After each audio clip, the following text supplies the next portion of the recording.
Selamat datang kembali. Oke, hari ini kita lanjut pembahasan mendalam kita ya. Kita masuk ke buku Jim Kwik, Limitless, fokusnya di bab satu. Betul. Bab pembuka ini judulnya Menjadi Tanpa Batas. Nah, kita mau lihat nih, gimana sih konsep tanpa batas ini muncul? Ternyata dari pengalaman pribadi Kwik sendiri yang lumayan mengejutkan ya. Iya, dari perjuangannya dia. Bayangin aja bab ini dibuka dengan cerita gimana seorang anak yang bisa dibilang dilabeli punya otak rusak itu memulai perjalanannya. Mari kita telusuri bareng-bareng. Oke. Jadi cerita awalnya gimana? Ada insiden waktu kecil ya? Iya, waktu kecil dia kena cedera otak traumatis. Akibatnya dia jadi susah banget belajar. Susah fokus, susah baca. Wah, berat itu pasti. Terus katanya sampai dibully juga ya? Iya, sering diejek teman-temannya. Dan yang paling parah, ini momen yang Kwik sering ceritakan, ada seorang guru di depan kelas. Gurunya? Ngapain? Gurunya nunjuk dia, terus bilang gitu, itu anak laki-laki dengan otak yang rusak.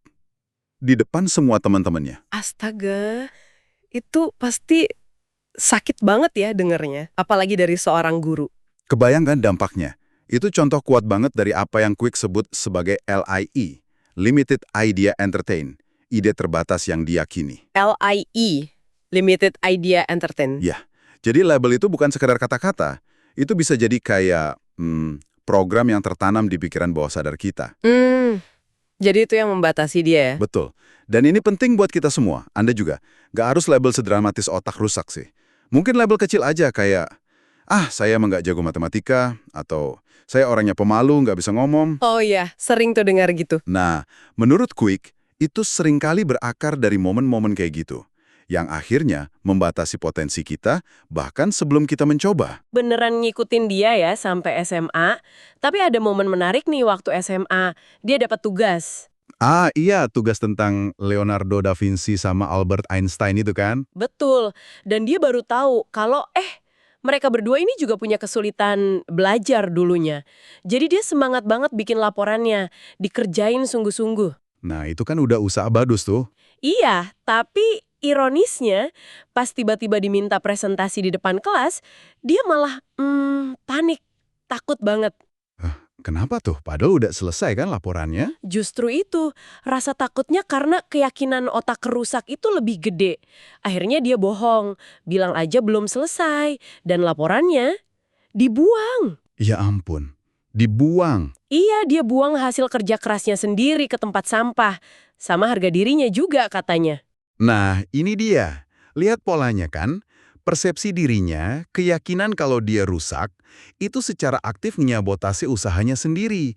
Padahal dia udah ngerjain dengan baik. Bener juga ya, cerita internalnya lebih kuat dari bukti nyata. Persis, ini sering terjadi loh.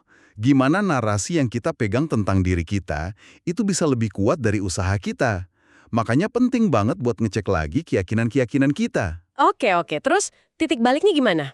Kan gak mungkin dia terus-terusan gitu. Nah, titik baliknya itu dari pertemuan yang gak disangka-sangka. Sama ayahnya seorang teman. Ayah temannya, mentor gitu? Bisa dibilang mentor dadakan lah. Jadi si ayah ini nanya-nanya tentang tujuan hidup Kwik, terus nyuruh dia nulis bucket list. Daftar keinginan gitu. Oke, bucket list, terus? Terus, ada momen simbolis banget. Si ayah ini naruh dua jarinya di antara pelipis Kwik. Terus bilang, kuncinya ada di sini. Maksudnya, di otaknya Kwik itu ada potensi buat meraih semua keinginannya. Wah, Habis itu, dia dikasih setumpuk buku. Buku-buku pengembangan diri. Ini yang mengubah hidupnya. dikasih buku ya? Iya. Yang menarik di sini adalah pergeseran fokusnya. Dari yang tadinya Kwik cuma lihat kerusakan, si mentor ini nunjukin potensi.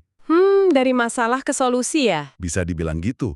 Dan mentor ini ndak cuma ngasih wejangan, tapi ngasih pertanyaan mendasar. Kamu mau jadi apa? Kenapa kamu sekolah? Plus visualisasi lewat bucket list itu. Jadi pendorong motivasi yang kuat. Bener juga, kadang kita cuma butuh perspektif baru atau pertanyaan yang pas aja ya buat lihat kemungkinan lain. Betul banget. Tapi kan Quick masih susah baca ya waktu itu. Terus gimana dia baca buku sebanyak itu? Nah, itu dia masalah berikutnya. Awalnya dia kewalahan banget. Dia maksain diri belajar, baca terus, sampai, kelelahan fisik. Saking lelahnya, dia jatuh, kepalanya kebentur lagi. cedera kepala kedua kalinya. Waduh, cedera lagi. Iya, tapi justru di titik terendah ini, pas di rumah sakit, dia dapat pencerahan.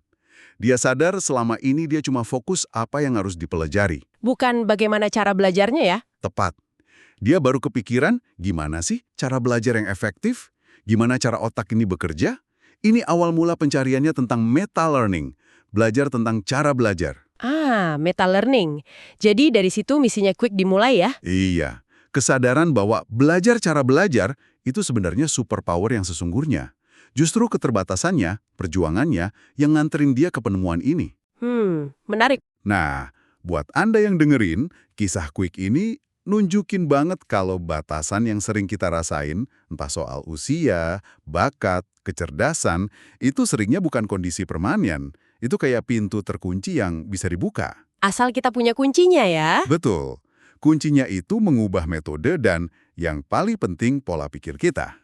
Oke, jadi kalau kita rangkum nih, inti dari bab 1 ini apa dong? Intinya adalah, perjalanan jadi tanpa batas itu sering banget dimulai dari berani nantang label sama keyakinan yang membatasi kita. Yang mungkin kita bawa tanpa sadar dari masa lalu. Kayak cerita Quick tadi ya, narasi rusak itu ternyata bisa ditulis ulang. Bisa banget. Oke, menarik sekali ya awal perjalanannya Quick ini. Nah, sebagai penutup nih, mungkin ada satu pertanyaan buat Anda renungkan. Quick kan nemulin jalannya lewat perjuangan berat dan perspektif baru dari mentor tadi. Iya. Coba pikirkan deh, keyakinan terbatas atau label apa ya yang mungkin tanpa sadar lagi Anda pegang saat ini? Dan mentor seperti apa? Entah itu orang, buku, pengalaman baru, atau sekedar pertanyaan reflektif yang bisa bantu Anda melihat melampaui label itu. Melihat potensi Anda yang sebenarnya.